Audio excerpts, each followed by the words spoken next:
ಕರ್ನಾಟಕದ ಎಲ್ಲ ಸ್ಪರ್ಧಾ ಮಿತ್ರರಿಗೆ ಶಿವು ಕ್ಲಾಸ್ ಕಾರ್ನರ್ ಯೂಟ್ಯೂಬ್ ಚಾನಲ್ಗೆ ಆತ್ಮೀಯವಾದಂತಹ ಸ್ವಾಗತ.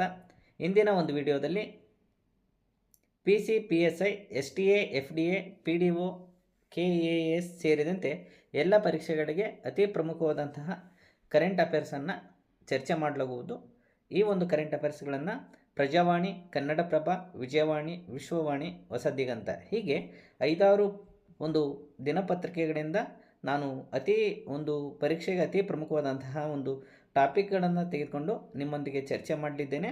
ಈ ಒಂದು ವಿಡಿಯೋ ಸರಣಿ ನಿಮಗೆ ಮುಂಬರುವಂತಹ ಎಲ್ಲ ಪರೀಕ್ಷೆಗಳಿಗೆ ಅನುಕೂಲ ಆಗಲಿದೆ. ಯಾರೆಲ್ಲ ಮೊದಲ ಬಾರಿಗೆ ನಮ್ಮ ಯೂಟ್ಯೂಬ್ ಚಾನಲನ್ನು ನೋಡ್ತಾ ಇದ್ದಾರೋ ಅವರೆಲ್ಲ ಸಬ್ಸ್ಕ್ರೈಬ್ ಮಾಡ್ಕೊಳ್ಳಿ. ಹಾಗೆಯೇ ಎಲ್ಲ ಸ್ನೇಹಿತರೊಂದಿಗೆ ಈ ವಿಡಿಯೋವನ್ನು ಶೇರ್ ಮಾಡಿ.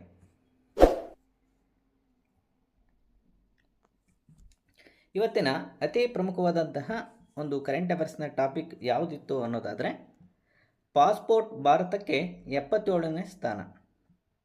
ನೋಡಿ, ಇದು ಪರೀಕ್ಷೆಗೆ ಅತಿ ಪ್ರಮುಖವಾದಂತಹ ಟಾಪಿಕ್ ಆಗಿದೆ. Passport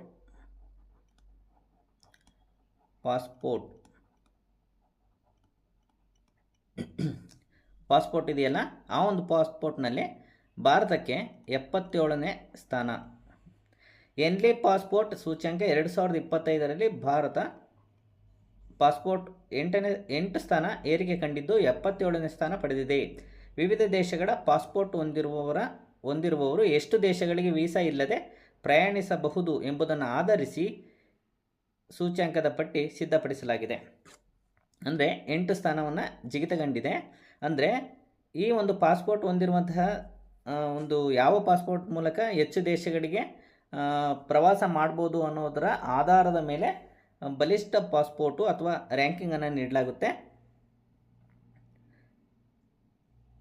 Malaysia, Indonesia, Maldives, Thailand ಸೇರಿದಂತೆ 59 ದೇಶಗಳಿಗೆ ವೀಸಾ ಮುಕ್ತ ಪ್ರವೇಶ ಪಡೆಯಬಹುದು. ಭಾರತದ ಒಂದು ಪಾಸ್ಪೋರ್ಟನ್ನು ಹೊಂದಿದರೆ ಎಷ್ಟು ದೇಶಗಳಿಗೆ? 59 ದೇಶಗಳಿಗೆ ವೀಸಾ ಮುಕ್ತ ಪಾಸ್ಪೋರ್ಟನ್ನು ಪಡಿಬೋದು. ಶ್ರೀಲಂಕಾ, ಮಕಾವು ಮತ್ತು ಮಯನ್ಮಾರ್ನಂತಹ ಹಲವು ದೇಶಗಳು ಆಗಮನದ ನಂತರ ವೀಸಾ ನೀಡುತ್ತವೆ.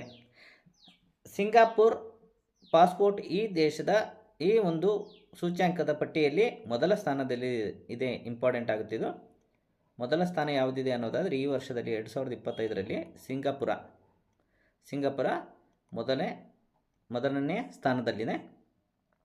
ಈ ದೇಶದ ಪಾಸ್ಪೋರ್ಟ್ ಹೊಂದಿರುವವರಿಗೆ 193 ದೇಶಗಳಿಗೆ ವೀಸಾ ಮುಕ್ತ ಪ್ರವೇಶವು ದೊರೆಯುತ್ತದೆ. ನೋಡಿ ಎಷ್ಟು ಪವರ್ಫುಲ್ ಅನ್ನೋದಕ್ಕೆ ಕಾರಣ ಇದು. 193 ರಾಷ್ಟ್ರಗಳಿಗೆ ಸಿಂಗಾಪುರ್ ಪಾಸ್ಪೋರ್ಟನ್ನು ಹೊಂದಿದರೆ ನೀವು 193 ದೇಶಗಳಿಗೆ ನೀವು ವೀಸಾ ಇಲ್ಲದೇ ಹೋಗಬಹುದು. ಹಾಗಾಗಿ ಇದು ಅತ್ಯಂತ ಪವರ್ಫುಲ್ ವೀಸಾ ಪಾಸ್ಪೋರ್ಟನ್ನು ಹೊಂದಿರುವಂತಹ ದೇಶ ಆಗಿದೆ. 190 ದೇಶಗಳಿಗೆ ವೀಸಾ ಮುಕ್ತ ಪ್ರವೇಶದೊಂದಿಗೆ ಜಪಾನ್ ಮತ್ತು ದಕ್ಷಿಣ ಕೊರಿಯಾ 2ನೇ ಸ್ಥಾನದಲ್ಲಿದೆ. ನೋಡಿ, 2ನೇ ಸ್ಥಾನ, ಇದು 1ನೇ ಸ್ಥಾನ ಆದರೆ ಇನ್ನು 2 ಮತ್ತು 3ನೇ ಸ್ಥಾನ ಜಪಾನು ಮತ್ತು ದಕ್ಷಿಣ ಕೊರಿಯಾ. ಎಷ್ಟು ದೇಶಗಳಿಗಿದು? ಈ ಒಂದು ಪಾಸ್ಪೋರ್ಟ್ ಇದ್ದರೆ ನಿಮಗೆ 190 ದೇಶಗಳಿಗೆ ವೀಸಾ ಮುಕ್ತ ಪ್ರವಾಸವನ್ನು ನೀವು ಕೈಗೊಳ್ಬೋದು. ಇನ್ನು ಅನಂತರ Denmark, Finland, prawns, Germany, ಐರ್ಲ್ಯಾಂಡು, Italy ಮತ್ತು ಸ್ಪೇನ್ ದೇಶಗಳು 3ನೇ ಸ್ಥಾನದಲ್ಲಿದ್ದಾವೆ. ಇವೆರಡು ಜಪಾನ್ ಮತ್ತು ದಕ್ಷಿಣ ಕೊರಿಯಾ 2ನೇ ಸ್ಥಾನದಲ್ಲಿದ್ದಾವೆ. ಇನ್ನು 3ನೇ ಸ್ಥಾನದಲ್ಲಿ ಯಾವ್ಯಾವು? ಇಟಲಿ, ಐರ್ಲ್ಯಾಂಡು, ಜರ್ಮನಿ, ಫ್ರಾನ್ಸು, ಫಿನ್ಲ್ಯಾಂಡು ಮತ್ತು ಡೆನ್ಮಾರ್ಕು ಇದ್ದಾವೆ. ಇನ್ನು Austria, ಲಕ್ಸಂಬರ್ಗು, Belgium, Netherlands, Norway, Portugal ಮತ್ತು ಸ್ವೀಡನ್ ದೇಶಗಳು 4ನೇ ಸ್ಥಾನದಲ್ಲಿದ್ದಾವೆ. ನ್ಯೂಜಿಲ್ಯಾಂಡು, ಗ್ರೀಸ್ ಮತ್ತು ಸ್ವಿಟ್ಜರ್ಲ್ಯಾಂಡು 5ನೇ ಸ್ಥಾನದಲ್ಲಿದ್ದಾವೆ. ಈ ಪಟ್ಟಿಯಲ್ಲಿ ಅಫ್ಘಾನಿಸ್ತಾನ ಕೊನೆಯ ಸ್ಥಾನದಲ್ಲಿದೆ. ನೋಡಿ, ನಮಗೆ ಯಾವುದು ಮೊದಲ ಸ್ಥಾನ ಇದೆ ಅಂತೇಳಿ ಗೊತ್ತಿರಬೇಕು. ಹಾಗೆಯೇ 2 ಮತ್ತು 3ನೇ ಸ್ಥಾನದಲ್ಲಿ ಯಾವಿದಾವೆ ಅಂತ ಗೊತ್ತಿರಬೇಕು. ಆನಂತರ ಕೊನೆಯ ಸ್ಥಾನ ಯಾವುದಿದೆ ಅನ್ನೋದು ಕೂಡ ನಮಗೆ ಇಂಪಾರ್ಟೆಂಟ್ ಆಗುತ್ತೆ ಎಕ್ಸಾಮ್ ದೃಷ್ಟಿಯಿಂದ. ಯಾವುದು? ಅಫ್ಘಾನಿಸ್ತಾನ ನಮ್ಮ ಏನು ದೇಶದ ಪಕ್ಕದಲ್ಲಿದೆಯಲ್ಲ, ಅದು ಕೊನೆಯ ಸ್ಥಾನದಲ್ಲಿದೆ. ಅಫ್ಘಾನ್ ಪಾಸ್ಪೋರ್ಟ್ ಹೊಂದಿರುವವರು 25 ದೇಶಗಳಿಗೆ ವೀಸಾ ಮುಕ್ತ. ಹಾಗಾದರೆ ಇದು ಎಷ್ಟು ದೇಶಗಳಿಗೆ ಹೋಗ್ಬೋದು ಅನ್ನೋದಾದರೆ 25 ದೇಶಗಳಿಗೆ ಮಾತ್ರ ವೀಸಾ ಮುಕ್ತವಾಗಿ ಅವರು ಪ್ರವಾಸ ಕೈಗೊಳ್ಬೋದು. ಇನ್ನು ಯುನೈಟೆಡ್ ಕಿಂಗ್ಡಮ್ ಮತ್ತು ಅಮೇರಿಕ ಪಾಸ್ಪೋರ್ಟ್ ಒಂದೊಂದು ಸ್ಥಾನ ಕುಸಿತ ಕಂಡಿದ್ದು ಕ್ರಮವಾಗಿ 6 ಮತ್ತು 10ನೇ ಸ್ಥಾನದಲ್ಲಿದ್ದಾವೆ. ಇದು ಕೂಡ ಕೇಳ್ಬೋದು. UK ಯುನೈಟೆಡ್ ಕಿಂಗ್ಡಮ್ ಎಷ್ಟಿದೆ? 6ನೇ ಸ್ಥಾನ. USA 10ನೇ ಸ್ಥಾನ ಹೊಂದಿದೆ. ಇದು ಪಾಸ್ಪೋರ್ಟು ವಿಷಯಕ್ಕೆ ಸಂಬಂಧಪಟ್ಟಂಥ ಅತಿ ಪ್ರಮುಖವಾದಂಥ ಆರ್ಟಿಕಲ್ ಆಗಿದೆ. ಈಗಾಗಲೇ ಈ ಒಂದು ವಿಷಯದ ಮೇಲೆ ಹಲವಾರು ಬಾರಿ ಪ್ರಶ್ನೆ ಕೇಳಲಾಗಿದೆ. ಪಾಸ್ಪೋರ್ಟ್ ಸೂಚ್ಯಂಕದಲ್ಲಿ ಭಾರತ 77ನೇ ಸ್ಥಾನ ಇದೆ. ಎಷ್ಟು ದೇಶಗಳಿಗೆ? 59 ದೇಶಗಳಿಗೆ ವೀಸಾ ಮುಕ್ತವಾಗಿ ನಾವು ಚಲನೆ ಮಾಡ್ಬೋದು. ಹಾಗೆಯೇ ಇನ್ನು ಸಿಂಗಾಪುರ್ ಮೊದಲನೇ ಸ್ಥಾನದಲ್ಲಿದ್ದರೆ ಕೊನೆಯ ಸ್ಥಾನ ಅಫ್ಘಾನಿಸ್ತಾನ. ಇಷ್ಟು ನಿಮಗೆ ಗೊತ್ತಿರಬೇಕು. ವೆಸ್ಟ್ ಇಂಡೀಸ್ ಆಸ್ಟ್ರೇಲಿಯಾ ಆಟಗಾರರಿಂದ ಗೌರವ. ರಸೆಲ್ಗೆ ಗಾರ್ಡ್ ಆಫ್ ಆನರ್. ನೋಡಿ, ರಸೆಲ್ ಏನು ಸ್ಫೋಟಕ ಬ್ಯಾಟ್ಸ್ಮನ್ ಇದ್ದಾರಲ್ಲ, ವೆಸ್ಟ್ ಇಂಡೀಸ್ನ ಆಟಗಾರ. ಇವರು ಆಸ್ಟ್ರೇಲಿಯಾದ ವಿರುದ್ಧ ದ್ವಿತೀಯ T20 ಪಂದ್ಯವನ್ನು ಆಡುವ ಮೂಲಕ ವೆಸ್ಟ್ ಇಂಡೀಸ್ನ ಆಲ್ರೌಂಡರ್ ಆ್ಯಂಡ್ರೆ ರಸೆಲ್ ಅವರು ಅಂತಾರಾಷ್ಟ್ರೀಯ ಕ್ರಿಕೆಟ್ ವೃತ್ತಿ ಜೀವನಕ್ಕೆ ತೆರೆ ಎಳೆದರು. ವಿದಾಯ ಹೇಳಿದ್ದಾರೆ ಅಂತಾರಾಷ್ಟ್ರೀಯ ಕ್ರಿಕೆಟ್ಗೆ, T20ಗೆ. ಹಾಗಾಗಿ ವೆಸ್ಟ್ ಇಂಡೀಸ್ ಮತ್ತು ಆಸ್ಟ್ರೇಲಿಯಾ ಆಟಗಾರರಿಂದ ಗೌರವವನ್ನು ನೀಡಲಾಗಿದೆ. ಯಾವುದನ್ನು ಏನಂತ ಹೆಸರು ಅದನ್ನು ಅನ್ನೋದಾದರೆ guard of honour, guard of honour ಅಂತೇಳಿ ಪ್ರಶಸ್ತಿಯನ್ನು ನೀಡಲಾಗಿದೆ. ಆ್ಯಂಡ್ರೆ ರಸೆಲ್ ಅವರು 2012 ಮತ್ತು 2016ರಲ್ಲಿ 2012 ಮತ್ತು 2016ರಲ್ಲಿ ಏನು T20 ವರ್ಲ್ಡ್ ಕಪ್ ವಿನ್ ಆಯ್ತಲ್ಲ ವೆಸ್ಟ್ ಇಂಡೀಸು, ಆ ತಂಡದ ಒಂದು ಆಟಗಾರರಾಗಿರ್ತಾರೆ ಅವರು. 2019ರಿಂದ ವೆಸ್ಟ್ ಇಂಡೀಸ್ ಪರ T20ನಲ್ಲಿ ಮಾತ್ರ ರಸೆಲ್ ಆಡುತ್ತಿದ್ದಾರೆ. ವೆಸ್ಟ್ ಇಂಡೀಸ್ ಪರ 86 T20 ಪಂದ್ಯ ಆಡಿರುವಂಥ ರಸೆಲ್ 1122 ರನ್ನನ್ನು ಗಳಿಸಿದ್ದಾರೆ. 71 ಅವರ ವೈಯಕ್ತಿಕ ಅತ್ಯಧಿಕ ಸ್ಕೋರ್ ಆಗಿದೆ. ಇಲ್ಲಿ ನಮಗೆ ಇಂಪಾರ್ಟೆಂಟ್ ಏನಾಗುತ್ತೆ ಅನ್ನೋದಾದರೆ, ಅವರು ವೆಸ್ಟ್ ಇಂಡೀಸ್ನ ಆಟಗಾರ, ಅವರಿಗೆ ಗಾರ್ಡ್ ಆಫ್ ಆನರ್ ಪ್ರಶಸ್ತಿಯನ್ನು ನೀಡಲಾಗಿದೆ. ಯಾರಿಂದ ಅನ್ನೋದಾದರೆ ವೆಸ್ಟ್ ಇಂಡೀಸ್ ಮತ್ತು ಆಸ್ಟ್ರೇಲಿಯಾ ಆಟಗಾರರಿಂದ. ಇವರು ಈಗ ಸದ್ಯಕ್ಕೆ ಯಾವ ತಂಡದ ಆಟಗಾರರಾಗಿದ್ದಾರೆ ಅನ್ನೋದಾದರೆ ಕೋಲ್ಕತ್ತಾ ತಂಡದ ಆಟಗಾರರಾಗಿದ್ದಾರೆ. ಇನ್ನು ದಿನ ವಿಶೇಷಕ್ಕೆ ಸಂಬಂಧಪಟ್ಟಂತೆ ಎಕ್ಸಾಮ್ಗಳಲ್ಲಿ ಕೇಳ್ತಾರೆ. ದಿನ ವಿಶೇಷ ಒಂದು ಆರ್ಟಿಕಲ್ ಅಡಿಯಲ್ಲಿ, ದಿನ ವಿಶೇಷ ಒಂದು ಟಾಪಿಕ್ ಅಡಿಯಲ್ಲಿ ನಾನು ಈ ವಿಷಯವನ್ನು ತೆಗೆದುಕೊಂಡಿದ್ದೇನೆ. ಆದಾಯ ತೆರಿಗೆ ದಿನ ಜುಲೈ 24 ಆದಾಯ ತೆರಿಗೆ ದಿನ ಅಂತೇಳಿ ಆಚರಣೆ ಮಾಡ್ತಾರೆ. ನಿಮ್ಗೆ ಗೊತ್ತಿರಬೇಕಾಗುತ್ತೆ.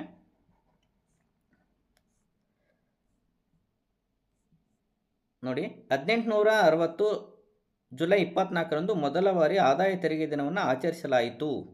ಯಾವಾಗ? 1860 ಜುಲೈ 24ರಂದು ಮೊದಲ ಬಾರಿ ಆದಾಯ ತೆರಿಗೆ ದಿನವನ್ನು ಆಚರಣೆ ಮಾಡಲಾಗುತ್ತೆ. ಭಾರತದ ಹಣಕಾಸು ಮಂಡಳಿ ಮೊದಲ ಸದಸ್ಯ ಜೇಮ್ಸ್ ವಿಲ್ಸನ್ ಪರಿಚಯಿಸಿದ ದಿನವಿದು. ಜೇಮ್ಸ್ ವಿಲ್ಸನ್ ಇದರಲ್ಲ, ಹಣಕಾಸು ಮಂಡಳಿಯ ಮೊದಲ ಸದಸ್ಯ ಜೇಮ್ಸ್ ವಿಲ್ಸನ್ ಇದರಲ್ಲ, ಅವರು ಪರಿಚಯ ಮಾಡ್ತಾರೆ. ನಮ್ಮ ಆದಾಯ ತೆರಿಗೆ ಪದ್ಧತಿಗೆ 2018ಕ್ಕೆ 158 ವರ್ಷಗಳಾಗಿದ್ದಾವೆ. ನಮ್ಮ ಇನ್ಕಮ್ ಟ್ಯಾಕ್ಸ್ ಪದ್ಧತಿಗೆ, ಇನ್ಕಮ್ ಟ್ಯಾಕ್ಸ್ ಸಿಸ್ಟಮ್ಗೆ 2018ಕ್ಕೆ 158 ವರ್ಷಗಳಾಗಿದ್ದಾವೆ. ಇನ್ನು 2010ರಿಂದ ತೆರಿಗೆ ಇಲಾಖೆಯು ಜುಲೈ 24ನ್ನು ಆದಾಯ ತೆರಿಗೆ ದಿನವಾಗಿ ಪ್ರತಿ ವರ್ಷ ಆಚರಿಸ್ತಾ ಬರ್ತಾ ಇದೆ. ಹಾಗಾದರೆ ಇದನ್ನ ಯಾವಾಗಿಂದ ಆಚರಣೆ ಮಾಡಲಾಗುತ್ತೆ ಅನ್ನೋದಾದರೆ 2010ರಿಂದ ಆಚರಣೆ ಮಾಡಲಾಗುತ್ತೆ. ಇದರ ಉದ್ದೇಶ ಏನು ಅನ್ನೋದಾದರೆ ಸಾರ್ವಜನಿಕರಲ್ಲಿ ತೆರಿಗೆ ಬಗ್ಗೆ ಜಾಗೃತಿಯನ್ನು ಮೂಡಿಸೋದು, ತೆರಿಗೆ ಪಾವತಿಯಿಂದ ದೇಶಕ್ಕೆ ಆಗುವ ಪ್ರಯೋಜನಗಳನ್ನು ವಿವರಿಸುವುದು ಈ ದಿನದ ವಿಶೇಷ ಆಗಿದೆ. ಇನ್ನು ನಮ್ಮ ದೇಶದ ಜನಸಂಖ್ಯೆಗೆ ಹೋಲಿಸಿದರೆ 136.2 ಕ್ರೋರ್ ಇದ್ದಾರಲ್ಲ ಜನಸಂಖ್ಯೆ, ಆ 136 ಕೋಟಿ ಜನಸಂಖ್ಯೆಯಲ್ಲಿ ಕೇವಲ 3.5% ಮಾತ್ರ ತೆರಿಗೆಯನ್ನು ಪಾವತಿ ಮಾಡ್ತಾರಂತೆ. 136 ಕೋಟಿಯಲ್ಲಿ ಕೇವಲ 3.5% ಮಾತ್ರ ತೆರಿಗೆಯನ್ನು ಪಾವತಿ ಮಾಡ್ತಾರೆ. 2017-18ನೇ ಹಣಕಾಸು ವರ್ಷದಲ್ಲಿ 10.2 ಲಕ್ಷ ಕೋಟಿ ರೂಪಾಯಿ ನೇರ ತೆರಿಗೆಯನ್ನು ಸಂಗ್ರಹಿಸಲಾಗಿದೆ. ಇದು ಗೊತ್ತಿರಬೇಕು ನಮಗೆ. ಜುಲೈ 24 ಆದಾಯ ತೆರಿಗೆ ದಿನ. 1860 ಜುಲೈ 24ರಂದು ಏನು ಆರಂಭ ಆಗುತ್ತೆ ಇದು. ಇನ್ನು ನಮ್ಮ ಭಾರತದಲ್ಲಿ 2018ಕ್ಕೆ 158 ವರ್ಷ ಆಯಿತು ಅಂದರೆ 2010ರಿಂದ ಮೊದಲ ಬಾರಿಗೆ ಆದಾಯ ತೆರಿಗೆ ದಿನವನ್ನು ಮಾಡ್ತೀವಿ. ಇನ್ನು ಇತ್ತೀಚೆಗೆ GST ಜಾರಿಗೆ ಬಂದಿದೆ 2017ರಲ್ಲಿ. ಹಾಗಾಗಿ ನಿಮಗೆ ಇದ್ರ ಬಗ್ಗೆ ಹೆಚ್ಚಿಗೆ ಮಾಹಿತಿ ಇರಬೇಕು.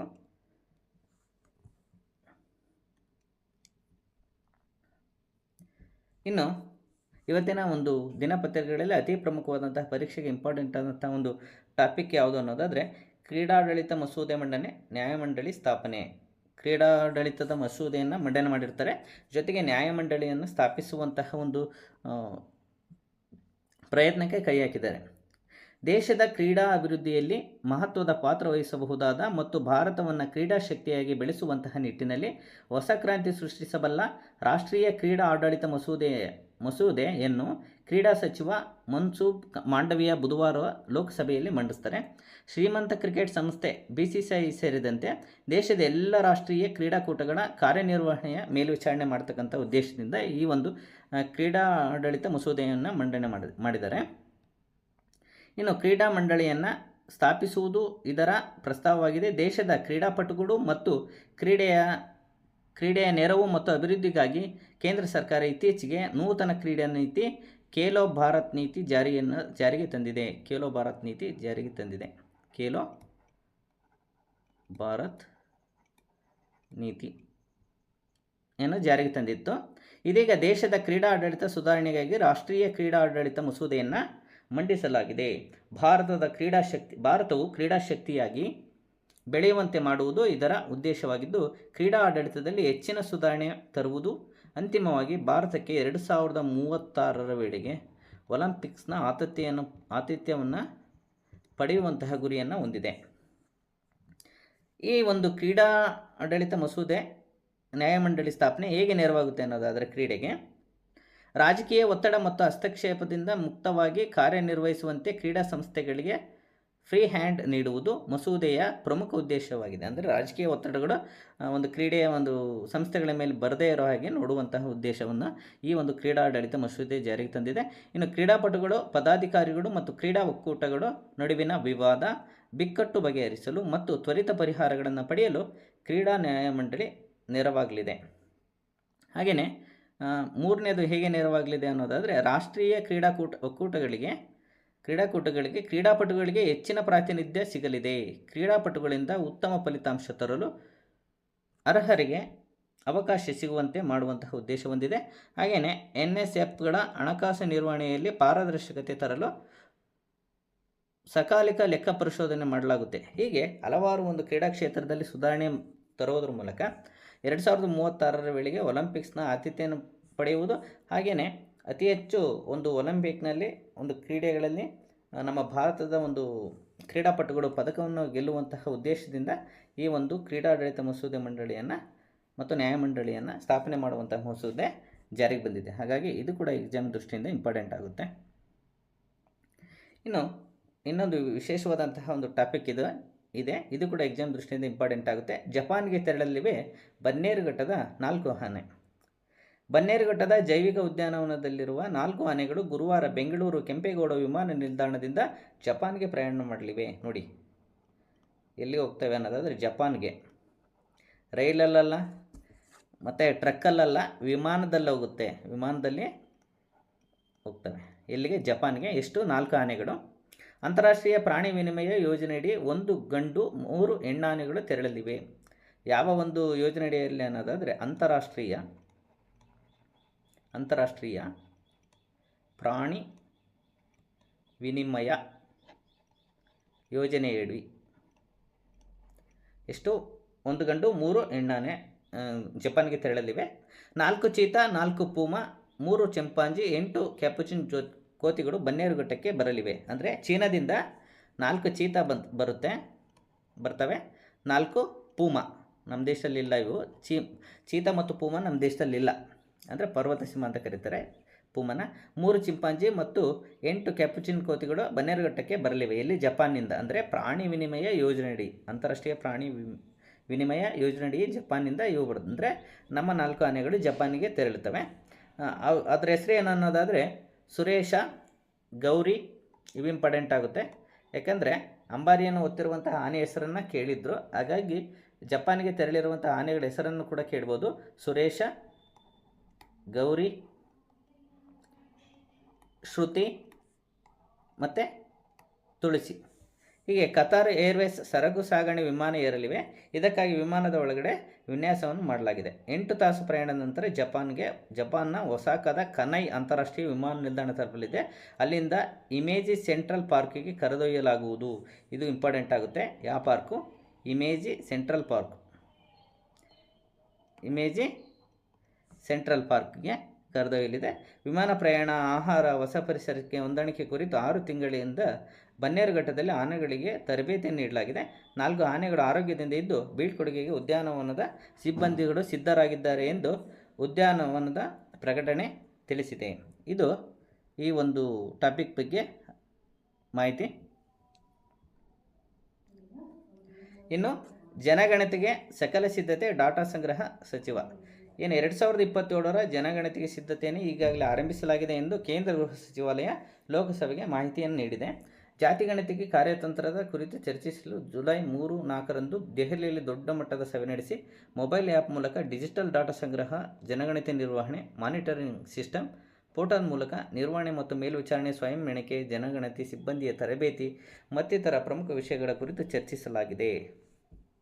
ಇದು ಏನು ಅನ್ನೋದಾದರೆ, ಈ 2011ರ ಒಂದು ಜನಗಣತಿಯ ನಂತರ 2021ಕ್ಕೆ ಮಾಡಬೇಕಿತ್ತು. ಆದರೆ ಕೋವಿಡ್ ಕಾರಣದಿಂದ ಅದು ಮುಂದೂಡಲಾಗಿದೆ. ಈಗ ಏನು ಹಲವಾರು ವಿಶೇಷತೆಗಳೊಂದಿಗೆ ಈ ಒಂದು ಜನಗಣತಿ ಆರಂಭಗೊಳ್ಳಿದೆ.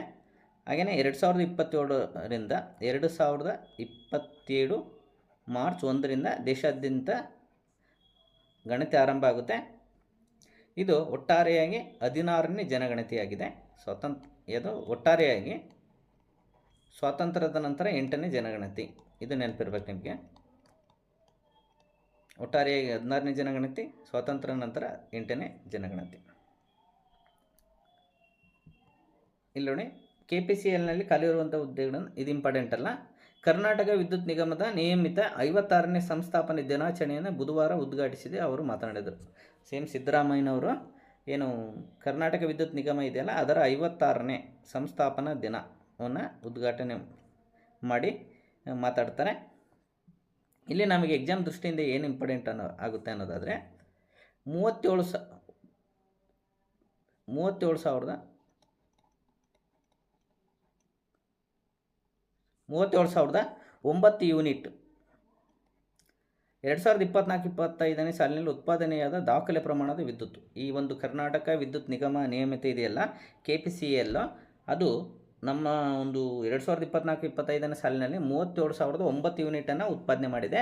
ಇದು ಒಟ್ಟಾರೆಯಾಗಿ ರಾಜ್ಯದಲ್ಲಿರುವ ಬೇಡಿಕೆಯಲ್ಲಿರುವಂತಹ ಒಟ್ಟು ವಿದ್ಯುತ್ನ 40ರಷ್ಟು ಪೂರೈಕೆ ಮಾಡುತ್ತೆ, ಅಂದರೆ ಉತ್ಪಾದನೆ ಮಾಡುತ್ತೆ. KPCL ನಮ್ಮ ರಾಜ್ಯದಲ್ಲಿ 100%ಅಲ್ಲಿ 40%ಅನ್ನು ಪೂರೈಕೆ ಮಾಡುತ್ತೆ. ಹಾಗಾಗಿ ಇಂಪಾರ್ಟೆಂಟ್ ಆಗುತ್ತೆ.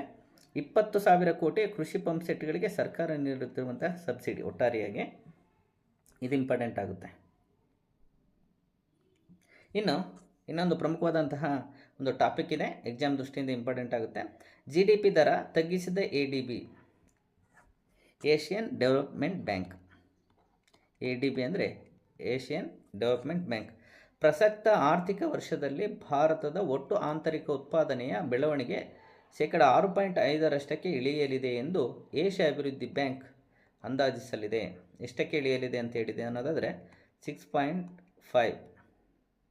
ಯಾವುದು ಭಾರತದ ಒಂದು GDP ಬೆಳವಣಿಗೆ 6.5ಕ್ಕೆ ಇಳಿಯಲಿದೆ ಅಂತೇಳಿ ಏಷ್ಯಾ ಅಭಿವೃದ್ಧಿ ಬ್ಯಾಂಕ್ ಅಂದಾಜಿಸಿದೆ. ಏಪ್ರಿಲ್ ತಿಂಗಳಿನ ಅಂದಾಜಿನ ಬೆಳವಣಿಗೆ ದರ 6.7% ಇರಲಿದೆ ಎಂದು ADB ಹೇಳಿತ್ತು. ಆದರೆ ಈಗ ಬೆಳವಣಿಗೆ ದರವನ್ನು ಪರಿಷ್ಕರಿಸಿದೆ. ಈ ಮೊದಲು ADB ಏಷ್ಯನ್ ಡೆವಲಪ್ಮೆಂಟ್ ಬ್ಯಾಂಕ್ ಇದೆಯಲ್ಲ, ಅದು ಭಾರತದ GDP 6.7 ಇರಲಿದೆ ಅಂತ ಹೇಳಿತ್ತು. ಬಟ್ ಈಗ ಅದು ಮತ್ತೆ ತನ್ನ ಹೇಳಿಕೆಯನ್ನು ಪರಿಷ್ಕರಿಸಿ ಭಾರತದ GDP 6.5ರಷ್ಟಕ್ಕೆ ಇಳಿಯಲಿದೆ ಅಂತೇಳಿ ಮಾಹಿತಿಯನ್ನು ನೀಡಿದೆ. ಅಮೆರಿಕದ ಸುಂಕ ನೀತಿ, ವ್ಯಾಪಾರ ವಹಿವಾಟಿನಲ್ಲಿ ಅನಿಶ್ಚಿತತೆಯು ದೇಶದ ರಫ್ತು ಮತ್ತು ಹೂಡಿಕೆಯ ಮೇಲೆ ಪರಿಣಾಮ ಬೀರುವ ಸಾಧ್ಯತೆ ಇದೆ. ಇದು ಬೆಳವಣಿಗೆ ದರದ ಪರಿಷ್ಕರಣೆಗೆ ಕಾರಣವಾಗಿದೆ ಎಂದು ಹೇಳಿದೆ. ಯಾಕೆ ಇದನ್ನು ಕಡಿಮೆ ಮಾಡಿದೆ ಅನ್ನೋದಾದರೆ, GDPಯ ಒಂದು ದರವನ್ನು ಅನ್ನೋದಾದರೆ, ಅಮೆರಿಕದ ಸುಂಕ ನೀತಿ ಒಂದು ವ್ಯಾಪಾರದ ವಹಿವಾಟಿನಲ್ಲಿ ಅನಿಶ್ಚಿತತೆ ಮತ್ತು ದೇಶದ ರಫ್ತು ಮತ್ತು ಹೂಡಿಕೆಯ ಮೇಲೆ ಪರಿಣಾಮ ಬೀರೋದ್ರಿಂದ ತನ್ನ ಏನು ಮೊದಲು ಹೇಳಿತ್ತಲ್ಲ, ಆ ಒಂದು ದರವನ್ನು 6.5ಕ್ಕೆ ಇಳಿಸಿದೆ. ಜೊತೆಗೆ ಭಾರತವು ಜಗತ್ತಿನಲ್ಲಿ ಅತ್ಯಂತ ವೇಗವಾಗಿ ಬೆಳೆಯುವ ಆರ್ಥಿಕತೆಯಾಗಿ ಉಳಿದಿದೆ. ಅಂದರೆ ಅತ್ಯಂತ ವೇಗವಾಗಿ ಆರ್ಥಿಕವಾಗಿ ಬೆಳೆಯುವಂತಹ ದೇಶ ಯಾವುದು ಅಂದರೆ ಭಾರತ ಅಂತೇಳಿ ADB ಹಂಗೆ ತನ್ನ ಒಂದು ಮಾಹಿತಿಯನ್ನು ಪ್ರಕಟಿಸಿದೆ. ಇನ್ನು 2026-27ರ ಆರ್ಥಿಕ ವರ್ಷದಲ್ಲಿ ದೇಶದ GDP ಬೆಳವಣಿಗೆಯು 6.7% ಆಗಬಹುದು ಎಂದು ಹೇಳಿದೆ. ಇದು 6.5 ಇದೆಯಲ್ಲ, ಈ ಒಂದು ಜಿ ಡಿ ಪಿ ಬೆಳವಣಿಗೆ ದರ 2025-26ನೇ ವರ್ಷದ ಒಂದು ಅಂದಾಜು. ಇನ್ನು 2026-27ಕ್ಕೆ 2026 ಮತ್ತು 27ಕ್ಕೆ 6.7 ಆಗ್ಬೋದು ಅಂತೇಳಿ ಅಂದಾಜು ಮಾಡಿದೆ. ನಮ್ಗೆ ಗೊತ್ತಿರಬೇಕು, ಯಾಕಂದರೆ ಎಕ್ಸಾಮಲ್ಲಿ ಈಗಾಗಲೇ ಕೇಳಿದರೆ, ಹಾಗಾಗಿ ನಾನು ಈ ಒಂದು ವಿಷಯವನ್ನು ನಿಮ್ಮೊಂದಿಗೆ ಚರ್ಚೆ ಮಾಡಲಿದ್ದೇನೆ. ವರ್ಲ್ಡ್ ಬ್ಯಾಂಕ್ ಎಷ್ಟು ಅಂದಾಜಿಸಿದೆ, IMF ಎಷ್ಟು ಅಂದಾಜಿಸಿದೆ, ಹೀಗೆ ಹಲವಾರು ಅಂತಾರಾಷ್ಟ್ರೀಯ ಒಂದು ಹಣಕಾಸು ಸಂಸ್ಥೆಗಳು ಭಾರತದ GDP ಅಂದಾಜಿಸ್ತವೆ ಪ್ರತಿ ವರ್ಷ. ಹಾಗಾಗಿ ಈ ಎಲ್ಲ ಮಾಹಿತಿಗಳು ನಮಗೆ ಗೊತ್ತಿರಬೇಕು. ADB ಎಷ್ಟಕ್ಕೆ ಇಳಿಕೆ ಮಾಡಿದೆ ಅನ್ನೋದಾದರೆ 6.5ಕ್ಕೆ. ಇನ್ನು 2026-27ನೇ ವರ್ಷಕ್ಕೆ ಸಂಬಂಧಪಟ್ಟಂತೆ ಭಾರತದ GDP 6.7ರಷ್ಟಿರಲಿದೆ ಅನ್ನೋದನ್ನು ಪ್ರಕಟ ಮಾಡಿದೆ. ಹಾಗಾಗಿ ಎಕ್ಸಾಮ್ ದೃಷ್ಟಿಯಿಂದ ಈ ಒಂದು ಅಂಕಿಅಂಶಗಳನ್ನು ನೋಟ್ ಮಾಡಿ ಇಟ್ಕೊಳ್ಳಿ. ಇನ್ನು ಬ್ರಿಟನ್ಗೆ ಪ್ರಧಾನಿ ಮೋದಿ 4ನೇ ಬಾರಿ ಅಧಿಕೃತ ಭೇಟಿ, ಐತಿಹಾಸಿಕ ಮುಕ್ತ ವ್ಯಾಪಾರ ಒಪ್ಪಂದ ಸಾಧ್ಯತೆ. ನೋಡಿ, ನರೇಂದ್ರ ಮೋದಿಯವರು